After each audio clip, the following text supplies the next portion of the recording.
Tell me about a time you had to defend your technical decision.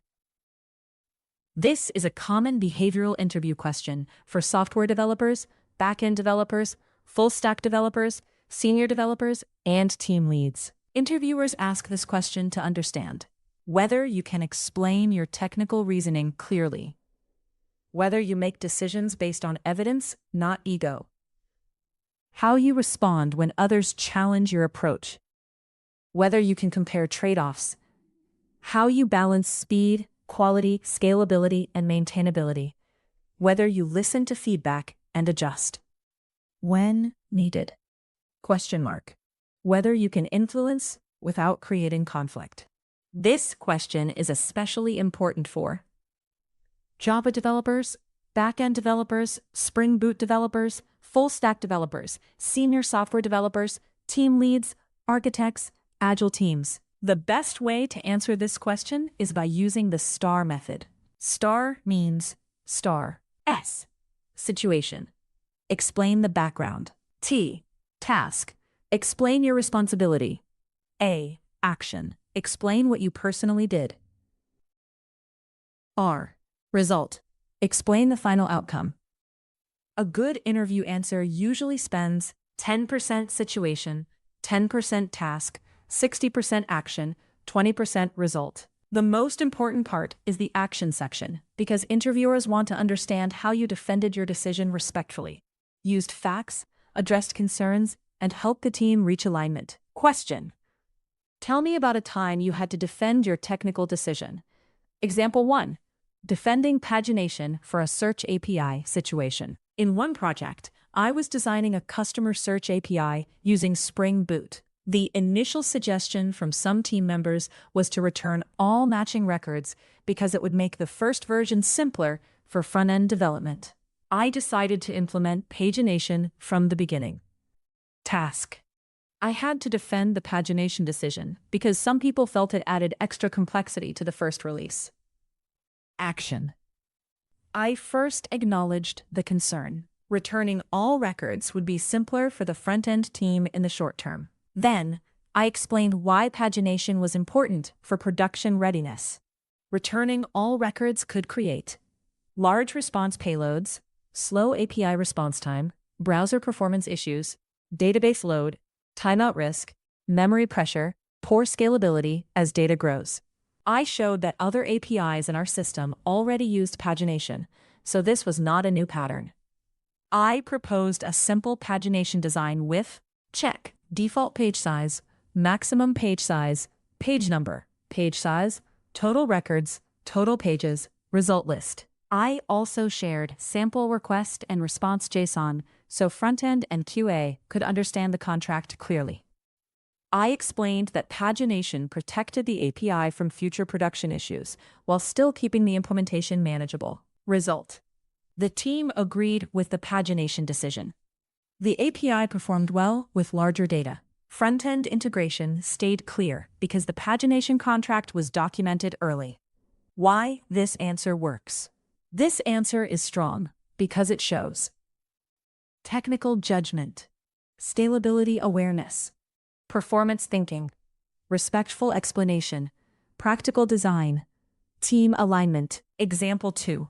Defending Kafka instead of a synchronous REST call situation. In one microservices project, our service needed to notify another service when customer profile data changed. One option was to call the downstream service directly through a synchronous REST API. I recommended using a Kafka event because the downstream update was not required before responding to the user. Task.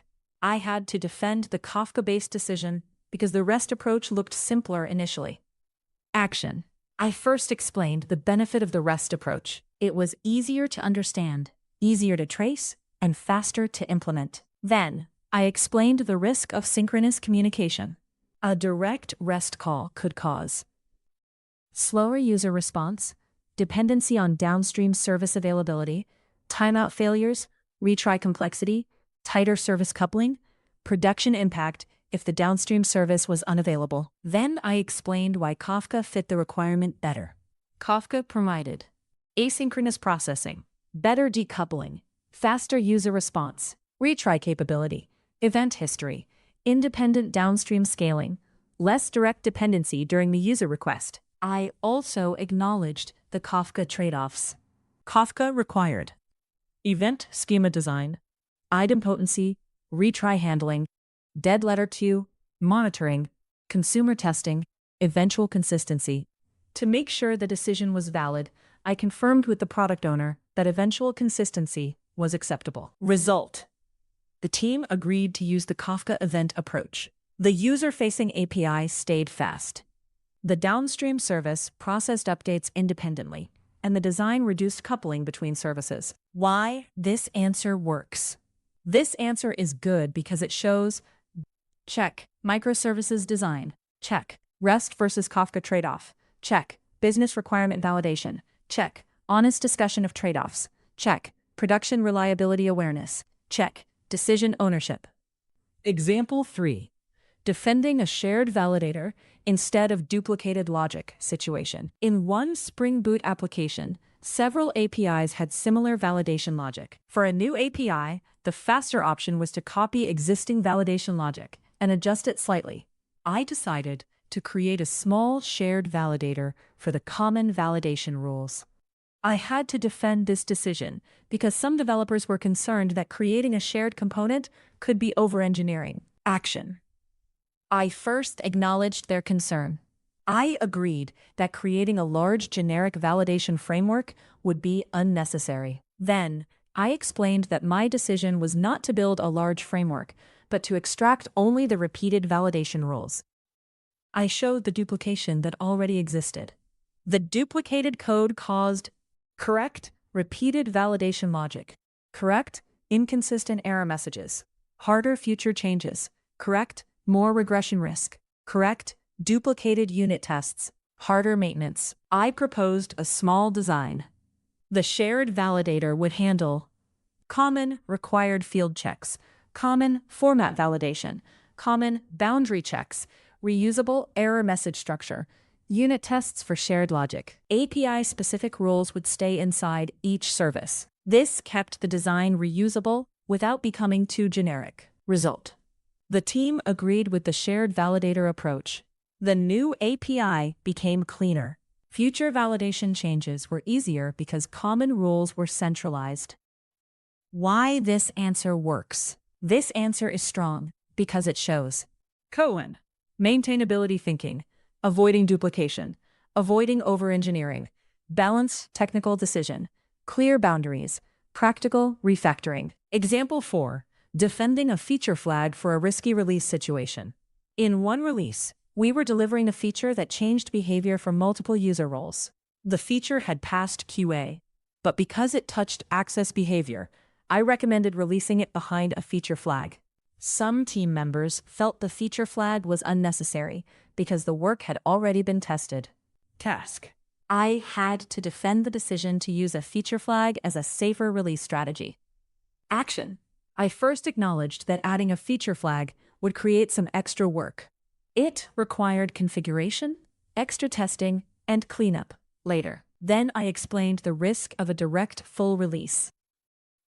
A direct release could cause: yes, all users affected immediately, harder rollback if an issue appeared, higher production support pressure, limited gradual validation, risk around role-based access behavior. I explained that a feature flag would allow us to enable the feature for internal users first, validate behavior gradually, disable quickly if something went wrong, reduce rollback risk, monitor adoption and errors, protect users during rollout. I also proposed a cleanup task so the flag would not become permanent technical debt. Result: the team agreed to use the feature flag. The rollout was safer. After validation, the feature was enabled for all users, and the cleanup task was planned. Why this answer works? This answer is good because it shows release risk awareness, production safety, feature flag strategy, trade-off explanation, technical debt awareness, responsible delivery. Example 5. Defending a library-based solution instead of a custom-built situation. In one project, we needed to generate PDF reports. One idea was to build a custom PDF generation utility, so the team had full control. I recommended using a mature PDF library with a wrapper around it. Task. I had to defend this decision because some people were concerned about adding another dependency. Action. I compared both options clearly. A custom solution would provide full control, no external dependency, custom formatting flexibility, but it also carried risks. More development time, more testing effort, more formatting bugs, higher maintenance cost, more edge cases, higher delivery risk. A mature library provided faster implementation, tested functionality, documentation, formatting support, community examples. To address the dependency concern, I proposed using a wrapper. The wrapper would include report service interface, PDF implementation class, DTO input model, template handling, error handling, unit tests, integration test with sample PDF. This meant our business logic would not be tightly coupled to the library. Result. The team agreed to use the library with a wrapper. We delivered the PDF feature faster. The design remained maintainable because the dependency was isolated behind our own interface. Why this answer works? This answer is strong because it shows check, build versus library judgment, dependency risk awareness, maintainability thinking, abstraction design, delivery focus, practical architecture. Example 6. Defending better logging during a bug fix situation. In one production support task, I fixed an API issue where users sometimes received a generic error message. While investigating, I noticed that the logs did not provide enough context for troubleshooting. I decided to improve logging as part of the fix. Task. I had to defend the logging improvement because the original task was only to fix the bug, and the team wanted to keep the change small. Action. I agreed that the hotfix should stay focused. Then I explained that the logging change was small, safe, and directly related to future supportability.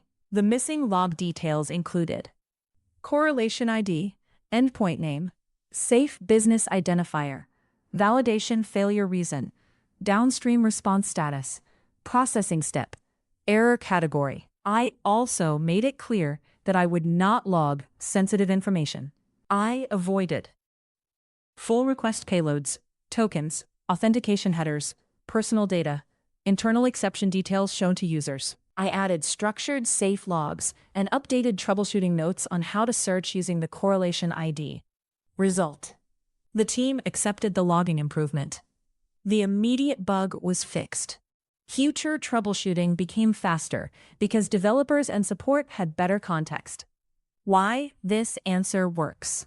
This answer is good because it shows clear production support thinking, observability awareness, security awareness, practical scope control, clear justification, long-term support improvement. Example 7. Defending a safer deployment time situation. In one release, a backend change was ready late in the day. The change touched shared validation logic used by multiple APIs. Some team members wanted to deploy immediately because the release had already been delayed once. I recommended deploying the next morning.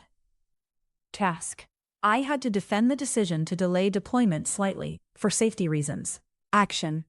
I first acknowledged the frustration around delaying the release. Then I explained the production risk clearly. The concerns were shared validation logic changed. Multiple APIs could be affected. Lower support coverage after hours. Limited QA availability. Harder rollback coordination. Reduced monitoring attention. I explained that the issue was not whether the code was ready. The concern was whether the team could support and monitor the release properly. I proposed using the extra time to prepare. Smoke test checklist. Affected API list. Rollback plan. Monitoring checks. QA validation scenarios. Result. The team agreed to deploy the next morning. The deployment went smoothly because developers, QA, DevOps, and support were available. Validation and monitoring were completed quickly. Why This answer works. This answer is strong because it shows release judgment, production awareness, risk communication, safer deployment planning, stakeholder protection, operational maturity. Example 8. Defending cache expiry and invalidation rules situation. In one application, we had a read-heavy API that returned reference data used by multiple screens. I recommended caching the reference data, but I also insisted that we define cache expiry and invalidation rules before implementation. Some team members felt we could add basic caching first and refine the details later. Task. I had to defend the decision to define caching rules upfront. Action. I first agreed that caching could improve performance. Then I explained that caching without clear rules could create data correctness issues. Important questions included: how long should data stay cached? What should trigger cache invalidation? Can users tolerate stale data? Should the cache be global or user-specific? What happens if refresh fails? How do we monitor cache behavior? How do we test cache expiry? Should sensitive data ever be cached? I proposed a simple caching strategy. Cache-only reference data. Cache-only reference data. Cache-only caching sensitive user-specific data. Cache-only cache hits and misses. Cache provide fallback behavior. Cache add tests for cache expiry. Cache document stale data expectations. Result. The team agreed to define the caching rules before implementation. The API became faster without creating stale data confusion. The final design improved performance while protecting data correctness. Why this answer works. This answer is good because it shows caching knowledge, data correctness awareness, production thinking, performance improvement, technical decision defense, practical risk management. Best short answer version. If you need a short interview answer, you can say, in one project, I was designing a customer search API using Spring Boot. Some team members suggested returning all matching records because it would make the first version simpler for the front-end team. I decided to implement pagination from the beginning and had to defend that decision.